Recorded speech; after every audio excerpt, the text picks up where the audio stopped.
हिंदी में यूपीएससी की तैयारी से संबंधित प्रोग्राम्स को देखने के लिए सब्सक्राइब करें स्टडी IQIAS हिंदी। रोजाना हम भोजन में कितने सारे मसालों का प्रयोग करते हैं और कितनी सारी कंपनियों के मसालों का प्रयोग करते हैं। हाल ही में सिंगापुर की बात करें, मालदीव्स की बात करें, नेपाल की बात करें, हांगकांग की बात करें, बहुत सारे देशों ने भारत के मसालों के ऊपर सवालिया निशान उठाया। कई जगहों पर इसके ऊपर प्रतिबंध भी लगाया गया। उसके बाद जो है ये हुआ कि हमारे यहाँ जो FSSAI है उसने कहा था कि हम भारत के अंतर्गत इन मसालों की जांच करेंगे।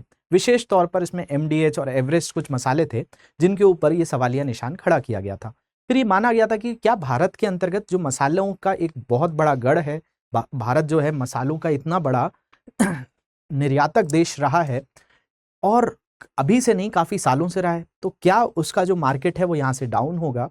तो फिर भारत के अंतर्गत सरकार जागी। जब अमेरिका के अंतर्गत भी ये एक रिपोर्ट आई थी जिसमें बताया गया था कि अमेरिका में जितने मसाले जाते हैं उसमें से बहुत सारा मसाला रिजेक्ट हो जाता है, जो जिसमें ये माना जाता है कि वो इंसानों के सेवन के लिए सही नहीं है।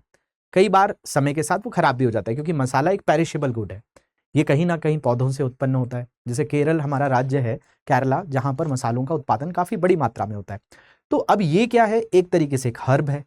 अब जैसे कोई भी मसाला है तो उसकी एक लाइफ है ना कि वो इतने महीने चलेगा, उसके बाद वो धीरे धीरे खराब होने लगेगा। कोई ऐसी नॉन लिविंग थिंग तो है नहीं, अजैविक चीज तो है नहीं, ये जैविक चीज है। तो इसके साथ ये है कि कई बार जो मसाला कंपनियां होती हैं उसको प्रोसेस करती हैं, प्रसंस्कृत करती हैं और कुछ लिमिट में की जाती है। मतलब कोडेक्स एक संस्था है जिसके द्वारा ये लिमिट तय होती है, कुछ रसायन इसमें मिलाए जा सकते हैं जिसके जरिए इनकी शेल्फ लाइफ बढ़ाई जा सकती है। शेल्फ लाइफ का मतलब है, मान लिया जाए कोई मसाला भारत से निकलकर अमेरिका जा रहा है, अब जहाज से वो लद कर गया है, उसको पहुंचने में ही 4 महीने लग गए हैं। अब उस 4 महीने में अगर वो खराब हो जाए तो वहां पर तो खाने योग्य नहीं रहेगा। तो उसमें कुछ रसायन मिलाए जाते हैं, लेकिन वो रसायन क्या मानव के लिए ही आत्मघाती हो रहे हैं या मानव के लिए ही बहुत ज्यादा कुछ नुकसान कर रहे हैं। इस पर ही हांगकांग ने स्टेप लिया, सिंगापुर ने स्टेप लिया, फिर मालदीव्स ने भी इस पर बैन किया, नेपाल ने बैन किया। तो इसके बाद भारत सरकार जागी कि भाई हमारे यहाँ से ही तो मसाले जा रहे हैं और हम इतने लंबे समय तक इन मसालों को भेजते रहे। तो फिर भारत ने यहाँ पर इनकी जांच करवाना शुरू की और आज जो आर्टिकल है वो उसी से जुड़ा हुआ है कि राजस्थान में इनकी जांच हुई और पाया गया कि कुछ मसालों की जो क्वालिटी है वो भारत के अंतर्गत भी ठीक नहीं है। आज उन सारे ही पूरे विषयों को मैं शुरुआत से लेकर आखिरी तक आपको समझाऊंगा। हमें आखिरी में क्या करना चाहिए, मसालों का प्रयोग कैसे करें, करें या ना करें, इसके बारे में भी समझेंगे। तो शुरुआत करते हैं और इंडिया की मसाला इंडस्ट्री को थोड़ा समझने का प्रयास करते हैं। यहाँ मैंने कुछ आर्टिकल्स का प्रयोग किया है। जैसे टाइप्स ऑफ इंडिया का एक आर्टिकल है, स्पाइसेस ऑफ बिग ब्रांड्स। यहाँ पे कई बड़े बड़े बिग ब्रांड्स हैं। ये राजस्थान में इनके ऊपर टेस्टिंग की गई थी FSSAI के द्वारा और इनके ऊपर एक एक्ट के तहत कार्रवाई की गई है। वो एक्ट कौन सा है उसको भी आज की क्लास में समझेंगे। इन बिग ब्रांड में MDH है, उनके मसालों में कुछ रसायन ऐसे मिले हैं जो हमारे लिए हानिकारक हैं। एवरेस्ट है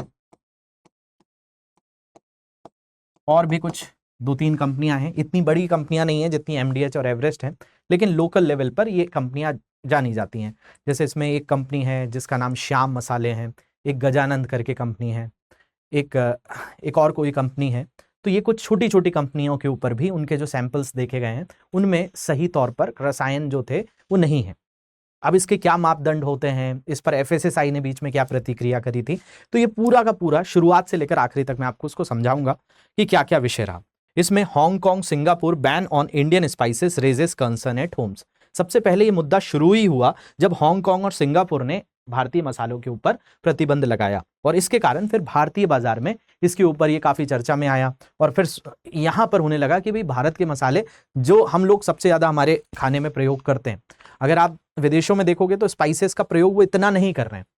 उनका जो कई तरह के जो भोजन होते हैं ब्लैंड खाते हैं, बिना मसालों का खाते हैं।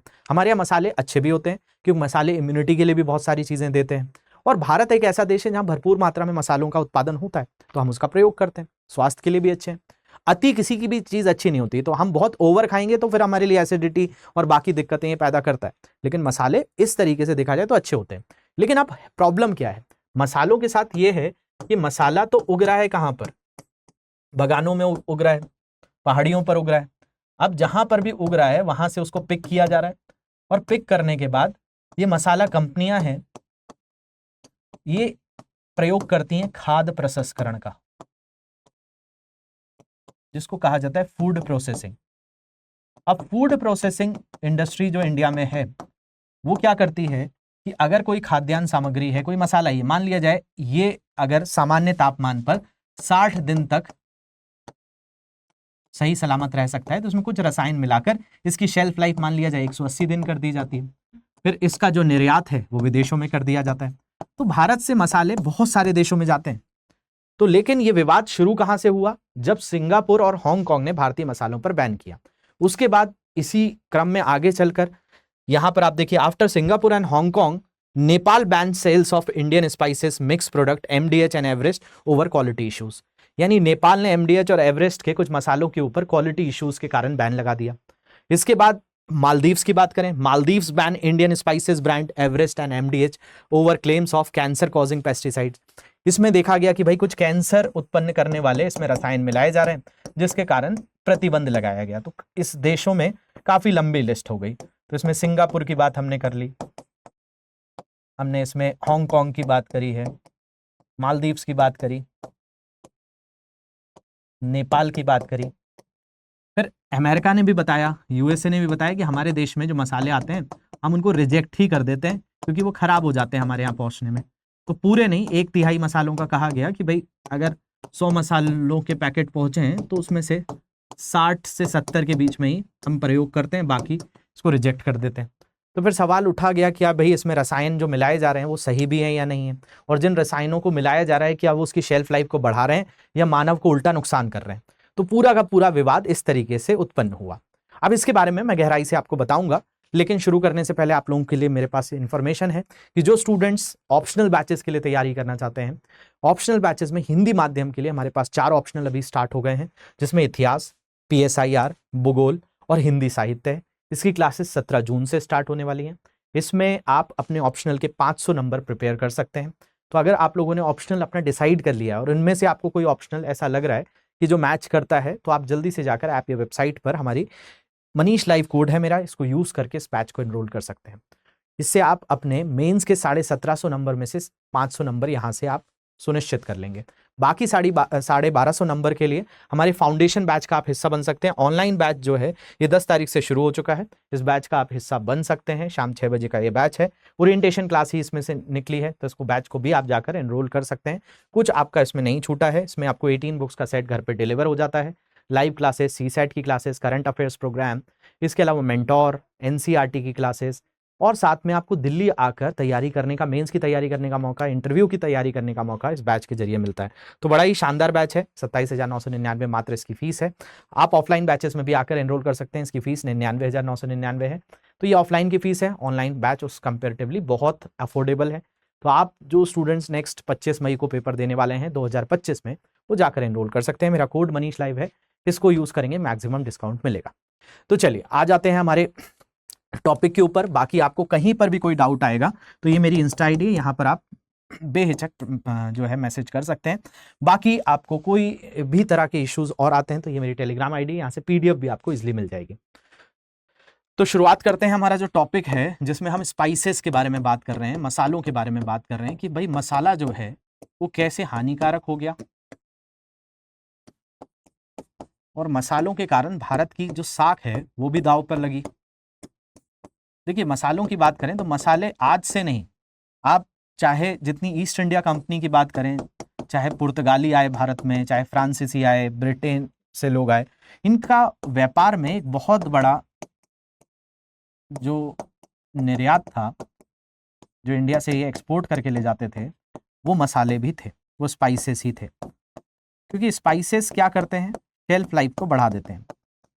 जैसे विदेशों में अगर हम यूरोप की बात करें तो यूरोप के अंतर्गत 8 महीने बर्फ से घिरे रहते हैं ये क्षेत्र, तो इस कारण यहाँ पर फसल उत्पादन नहीं हो पाता उस स्तर का। तो ये मांस सेवन करते हैं और मांस को कई दिनों तक संरक्षण देने के लिए, प्रिजर्व करने के लिए क्या किया जाता है, तो उस पर मसाले मिलाए जाते हैं। तो स्पाइसेस की जरूरत यूरोप के मार्केट में एक समय पर बहुत अत्यधिक थी। इस कारण ये भारत भी आए। वास्को डिगामा की बात आए, कोलंबस भी भारत को ढूंढते ढूंढते अमेरिका पहुंच गए थे। तो यहाँ पर मसालों का इतिहास तो बहुत पुराना है। तो भारत आज मसाला उत्पादन में अग्रणी भूमिका निभाता है। और भारत के अंतर्गत भी आपको जो राज्य मिलेगा जहां पर मसालों का बहुत अत्यधिक मात्रा में उत्पादन होता है वो केरला है।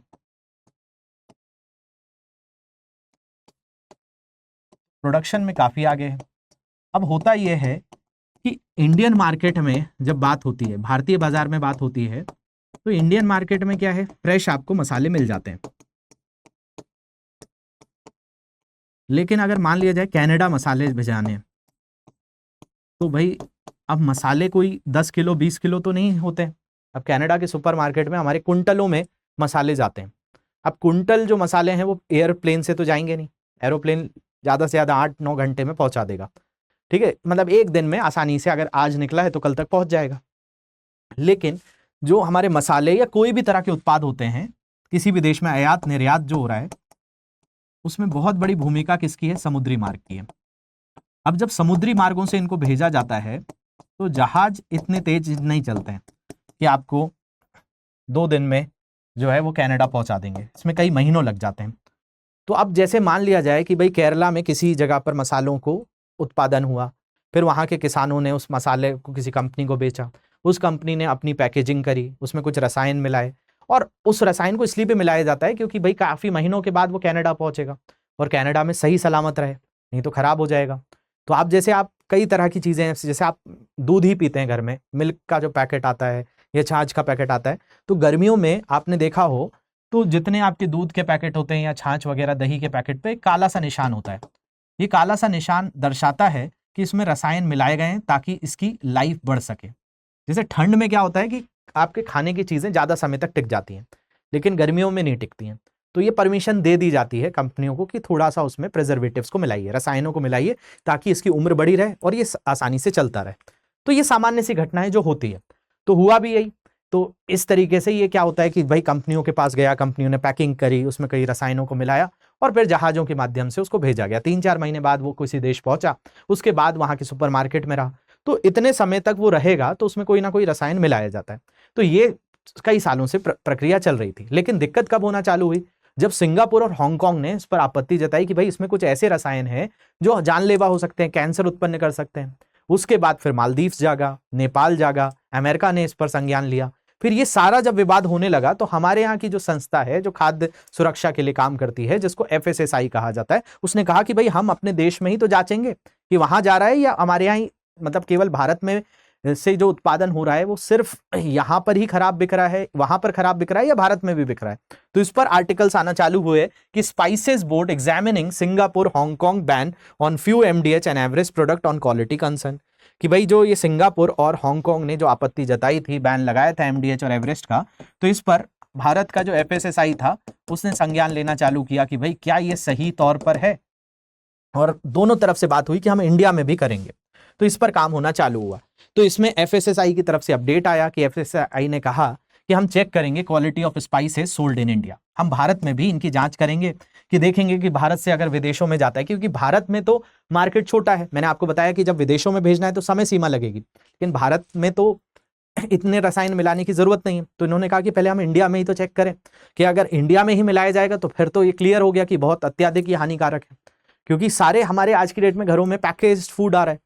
तो इसी पर जो फूड सेफ्टी रेगुलेटर है FSSAI, इसने क्या किया, सैंपल्स लेना स्टार्ट किए सभी ब्रांड से, including MDH Everest in view of quality concern. तो इस पर ये सबसे पहले खबर आई कि इसने ये लिया है और ये सारी जगह पर टेस्टिंग करेगा। तो MDH एवरेस्ट समेत सभी कंपनियों के मसाले जांचे जाएंगे। ये किसकी तरफ से क्लेम आया, तो FSSAI में आया। और ये कब हुआ, हांगकांग और सिंगापुर के फूड सेफ्टी डिपार्टमेंट ने जब MDH और एवरेस्ट के 4 मसालों पर बैन लगाया, जिसके बाद भारत सरकार ने फूड कमिश्नर के सभी कंपनियों के मसालों के सैंपल कलेक्ट करने को कहा। MDH और एवरेस्ट के इन प्रोडक्ट्स में पेस्टिसाइड एथिलीन ऑक्साइड की ज्यादा मात्रा होने के कारण इन्हें बैन किया गया था। इस कार्सिनोजेन पेस्टिसाइड से कैंसर होने का खतरा था। तो यहां पर जो MDH और एवरेस्ट के मसालों पर जितनी खबर उठी, इसमें एथिलीन ऑक्साइड की बात की गई कि एथिलीन ऑक्साइड है और ये एथिलीन ऑक्साइड एक कार्सिनोजेन है।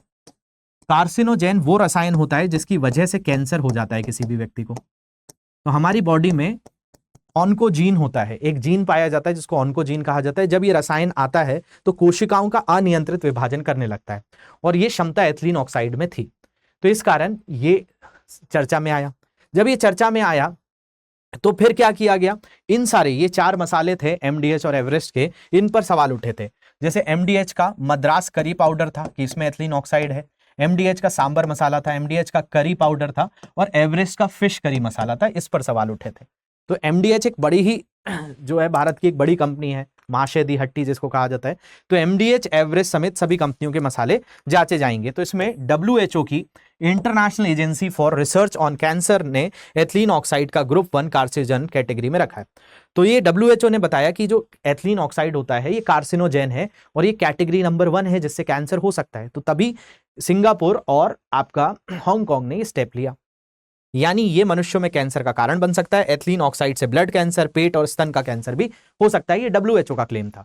तो इन देशों ने बैन लगाया। जब इन देशों ने बैन लगाया तो फिर मालदीव्स ने लगाया, नेपाल ने लगाया, और उसके बाद जो है कहा गया, फिर एफएसएसआई पे आरोप लगाया कि एफएसएसआई ने परमिशन दे रखी है, भारत से उस देश कैसे जा रहा है। तो एफएसएसआई पर यह आरोप लगा कि एफएसएसआई ने 10-10 गुना केमिकल मिलाने की इनको परमिशन दे दी है, और इसके कारण ये सारी गतिविधि हो रही है। फिर एफएसएसआई ने पल्ला झाड़ा। एफएसएसआई ने कहा कि भाई हमने ऐसा कुछ नहीं कहा है, हमने जितने भी मानक होते हैं हमारे यहाँ एक प्रॉपर एक इसके लिए कि कितने इसमें केमिकल्स मिलाएंगे, कौन सा केमिकल मिलाया जाएगा, कौन सा रसायन मिलाया जाएगा, इसके लिए एक अंतर्राष्ट्रीय संगठन है जिसका नाम है कोडेक्स, उसके अनुसार हम काम करते हैं। और भारत के अंतर्गत भी इसमें CIB है, RC है, इनके अनुसार हम काम करते हैं, हम अपने हिसाब से नहीं करते। तो FSSI allows higher pesticide residue levels in herbs spices in certain cases. तो ऐसा आरोप लगा एफएसएसआई पर। एफएसएसआई मैंने बताया कि ये भारत के अंतर्गत food safety and standard authority of India है। तो ये एक तरीके की ये सांविधिक संस्था है, इसका काम भारत में खाद्य सुरक्षा और उसके जो गुणवत्ता है उसका ये अधिकरण है भारत के अंतर्गत। तो एफएसएसआई पर यह आरोप लगाया कि इसने अलाउ किया कि कई पेस्टिसाइड्स को, कई कीटनाशकों को मिलाया जाए।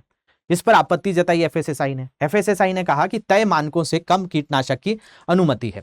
Food safety and standard authority of India FSSI ने मसालों में 10 गुना ज्यादा पेस्टिसाइड मिलाने की मंजूरी देने वाली खबरों का खंडन किया। एफएसएसआई ने कहा कि भारत के फूड सेफ्टी स्टैंडर्ड्स दुनिया में सबसे कड़े हैं। संस्था ने माना कि कुछ कीटनाशक जो भारत में केंद्रीय कीटनाशक बोर्ड और रजिस्ट्रेशन कमेटी CIB RC से रजिस्टर्ड नहीं है, उनके लिए यह लिमिट बढ़ाई गई थी। यह वैज्ञानिक पैनल के रिकमेंडेशन पर किया गया था, हमने अपने हिसाब से नहीं किया। पूछा गया भाई ऐसा क्यों होता है, तो उन्होंने बताया जो CIB है, केंद्रीय कीटनाशक बोर्ड है, जो सेंट्रल इंसेक्टिसाइड बोर्ड है, ये इसलिए मिलाता है, मैंने आपको कारण बताया कि कब किसी विदेश में अगर कोई मसाला जा रहा है तो उसकी लाइफ बनी रहे, वो सही सलामत रहे। तो कोडेक्स एक अंतर्राष्ट्रीय संगठन है जो उसकी परमिशन देता है, और भारत के अंतर्गत ये आपका CIB और RC जो है ये परमिशन देते हैं। अब भारत में CIB और RC के पास 295 से ज्यादा कीटनाशक इन्होंने कहा है कि रजिस्टर्ड है। इनमें से 139 कीटनाशकों का इस्तेमाल मसालों में किया जाता है, जबकि कोडेक्स एक ऐसी संस्था है जो अंतर्राष्ट्रीय संगठन है और ये कीटनाशकों के ऊपर बताता है। तो इसने टोटल 243 कीटनाशकों को एडॉप्ट किया है, इनमें 75 को मसालों में इस्तेमाल किया जा सकता है। ये सफाई दी थी किसने, एफएसएसआई ने। सिंगापुर, हांगकांग और मालदीव्स ने भारतीय मसाला ब्रांड MDH के कुछ मसालों की बिक्री पर रोक लगा दी थी, और इसके बाद अमेरिकी एडमिनिस्ट्रेशन ने भी इन कंपनियों की जांच करने की बात करी थी। तो ये पूरा का पूरा विवाद चल रहा था। अब हुआ क्या कि एफएसएसआई ने कहा कि भाई हम अपने सैंपल्स की भी जांच करेंगे, और ये सैंपल्स की जांच हुई। कहां हुई, भारत के अंतर्गत हुई। तो भारत के राजस्थान से ये खबर आई कि स्पाइसेस जो हैं कई बड़ी कंपनियों के, उनके अंदर कुछ ऐसे केमिकल्स मिले जो खाने योग्य नहीं है। तो इसके ऊपर एक कार्रवाई की गई, और ये कार्रवाई किसके तहत की गई, तो food safety and standards act, ये एक अधिनियम है। जैसे एफएसएसआई जो काम करती है, इसी में खाद्य सुरक्षा एवं ये जो स्टैंडर्ड होता है, यानी किसी भी खाद्य का एक गुणवत्ता होनी जरूरी है, एक स्टैंडर्ड होना जरूरी है। तो उसकी गुणवत्ता के लिए ये अधिनियम बना हुआ है, 2006 का ये अधिनियम है, जिसके तहत एफएसएसआई कार्रवाई करती है। तो एफएसएसआई ने तब माना कि भाई इनके मसालों में, यहां पर कई कंपनियों के मसाले देखे गए, जिसमें विशेष तौर पर मैंने आपको बताया MDH है, एवरेस्ट है,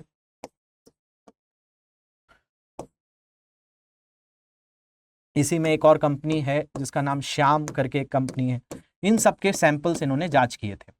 कहाँ पे किए, राजस्थान में किए, और राजस्थान में इन सैंपल्स के अंतर्गत भरपूर मात्रा में रसायन मिला, और माना गया कि भाई ये जो बड़ी कंपनियां हैं ये भी भारत के अंतर्गत ऐसे रसायनों को मिला रही हैं जिसके कारण ये मनुष्यों के लिए मानव के लिए सेवन योग्य नहीं है। तो एफएसएसआई ने इसके ऊपर एक्ट के तहत कार्रवाई भी की है। अब कार्रवाई तो हो गई एक्ट के तहत, अब बात होती है हमारी कि भाई हमारी क्या स्थिति हो। भाई हम आम लोग जब बाजार में जाएं तो हमें कैसे पता चले कि कौन सा रसायन हमारे लिए अच्छा है, या पहले लोगों को केमिस्ट्री पढ़ाई जाए और उसके आधार पर बताया जाए कि ये रसायन बेहतर है तो ये मसाले का ब्रांड खरीद लिया जाए और ये मसाला ब्रांड नहीं खरीदा जाए। तो अब इसका सोल्यूशन क्या है? इसका सोल्यूशन एफएसएसआई ने तो पहले माना ही नहीं कि भाई ऐसा कुछ होता है। उन्होंने कहा कि भाई हमारे तो कड़े हैं सबसे। जब उनसे पहले पूछा गया था कि हमारे नियम सबसे कड़े हैं, हम कोडेक्स के नियम को भी मानते हैं, हमारा आईसी के हिसाब से भी, सीआईबी के हिसाब से भी काम करते हैं, आरसी के हिसाब से भी काम करते हैं, लेकिन उसके बावजूद भी भारत में ये धड़ल्ले से बिक रहे हैं। तो आम जनता क्या करे? तो यहाँ पर सबसे बेस्ट सॉल्यूशन यही है कि हम इंडिया में रहते हैं, हम विदेशों में तो रहते नहीं कि हमें पैकेज की जरूरत ही हो। और भारतीय बाजारों में एक सबसे बड़ी आपके पास उपलब्धि यह है कि आपके आसपास के बाजारों में खड़े मसाले आसानी से मिल जाते हैं, जो खुदरे मसाले हैं, जिनको बिना पैकेज फूड की बात करें तो जिस तरीके का भी दौर चल रहा है इंडिया में, जो कैंसर की भी जो कैपिटल बनती जा रही है, लगातार कैंसर के रोगी भी आपको लगातार देखने मिल रहे हैं कि आए दिन किसी ना किसी कम उम्र में लोगों को कैंसर होता जा रहा है। तो एक प्लास्टिक और जितना प्रोसेस फूड को कम यूज करेंगे उतना ज्यादा अच्छा होगा। तो उसका सॉल्यूशन यही है कि हम सामान्य बाजारों में जाएं और वहां से सीधे तौर पर मसालों को खरीद कर ला दें। कई तरह के मसाले जो पिसकर हमको मिलते हैं वो आसानी से घर में भी उनको ग्राइंड किया जा सकता है। इतनी सारी चीजें आज की डेट में अवेलेबल हैं। तो इन रसायनों से बचने का अभी सबसे बेहतर यही है, क्योंकि एफएसएसआई ने ये काफी महीनों से विवाद चल रहा था, उसके बाद ये सैंपलों में मिला गया और ऐसी बड़ी बड़ी कंपनियों का मिला गया जिनके आए दिन टीवियों पर ऐड आते रहते हैं, लोग इनको देखते रहते हैं, बहुत अच्छे से जानते हैं। तो इस तरीके से कहीं ना कहीं ये गुणवत्ता पर सवाल उठता है कि हमारे यहाँ अडल्ट्रेशन, मिलावट जो है वो एक बहुत बड़ी समस्या है। और ये सबसे बड़ी प्रॉब्लम ये है कि इंडिया में जितनी तंबाकुओं से खाने से लोगों को कैंसर नहीं हो रहा, उससे ज़्यादा गलत खाने से हो जा रहा है। तो उसका कारण यही है कि हमें अपने बैक टू जो हमारी रूट्स हैं, हम जैसे शुरुआती दौर पर भारत में प्रोसेस फूड का चलन नहीं था एक समय पे, लेकिन पश्चिमी सभ्यता को देखते देखते हमारे खान पान में बहुत सारी ऐसी चीज़ें आ गई जो विदेशों में खाई जाती थी, उनकी मजबूरी थी। हमने उसको एक तरीके से प्रतिष्ठा मान लिया कि ये खाने पर ही हम बेहतर नजर आएंगे या यही सारी चीजें हमारे लिए अच्छी होंगी। भारत ऐसा देश है जहां पर हर चीजें ताजा स्तर पर उत्पन्न होती हैं और आसानी से हर बाजार में मिल भी जाती हैं। तो यहां पर हमारी सबकी जिम्मेदारी है कि ज्यादा से ज्यादा फ्रेश चीजों को हम खरीदें और खाएं। इसके अलावा यहाँ पर ये MDH, एवरेस्ट, इन सारी चीजों पे आया और यहाँ पर इस आर्टिकल में ही मैं कोट कर रहा हूँ जो टाइम्स ऑफ इंडिया का था कि MDH के गरम मसाले में एसेटामिप्रिड मिला, थाइमेथाक्सोम मिला और इमिडाक्लोप्रिड मिला। While its vegetable masala and chana masala has ट्राइसाइक्लाजोल और प्रोफेनोफोस, ये सारे रसायन बहुत खतरनाक हैं। इसके अलावा एक और कंपनी है श्याम गरम मसाला, इसमें एसेटामिप्रिड जो इसमें भी मिला था वो मिला इसमें। इसके अलावा एक और कंपनी है जिसका नाम है शीबा ताजा, इसके रायता मसाले में थायामेथॉक्सोम और एसेटामिप्रिड मिला। इसके अलावा एक और कंपनी है गजानंद, इनका जो पिकल मसाला है, अचार मसाला है, इसमें एथियोन, और एवरेस्ट का जो कमिन मसाला है, जो जीरा मसाला होता है, इसमें एजॉक्सी ट्रोम्बिन और थायामेथॉक्सम मिला। तो यानी यहां पर राजस्थान के अंदर ये सिर्फ एक ही राज्य का मामला आया है, अभी बाकी राज्यों में तो एफएसएसआई ने ये सैंपल पर कोई रिपोर्ट दी ही नहीं है। तो हालिया जो रिपोर्ट आई है इसमें MDH का नाम आया है, एवरेस्ट का नाम आया है, गजानंद का नाम आया है,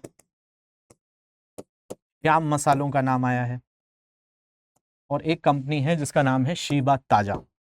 हो सकता है आप लोगों ने इनके नाम ना सुने हो, लेकिन ये जो मैं आपको बताना चाह रहा हूँ कि इसका सॉल्यूशन एक ही है कि आप ज़्यादा से ज़्यादा बाजार में जो खुदरा सामान मिलता है, जो फ्रेश मिलता है, उसको लेंगे तो इन सारी चीज़ों से बच पाएंगे। क्योंकि पता ही नहीं है हमको कि कौन सा रसायन हमारे लिए खतरनाक हो सकता है। ये आपने रसायनों के नाम भी नहीं सुने, लेकिन ये रसायन इतने खतरनाक हैं, इतने ज़्यादा कार्सिनोजेन हैं कि हमारे शरीर में अत्यधिक कोशिकाओं का विभाजन करके कैंसर को उत्पन्न कर सकते हैं, जो हमारे लिए बिल्कुल भी लाभदायक नहीं हो सकता है। तो the health department investigation reveal that pesticide insecticide level in these spices were significantly higher than permission limit posing serious health risk. मतलब जितनी परमिशन है उससे भी ज़्यादा इसमें स्तर है और ये कहीं ना कहीं हमारे स्वास्थ्य पर कितना बुरा असर डाल सकता है ये आप लोग समझ पा रहे होंगे। तो आशा करता हूं जो मैं आपको यहाँ पर पूरा का पूरा सिनेरियो समझाया है वो आप समझ पाए होंगे।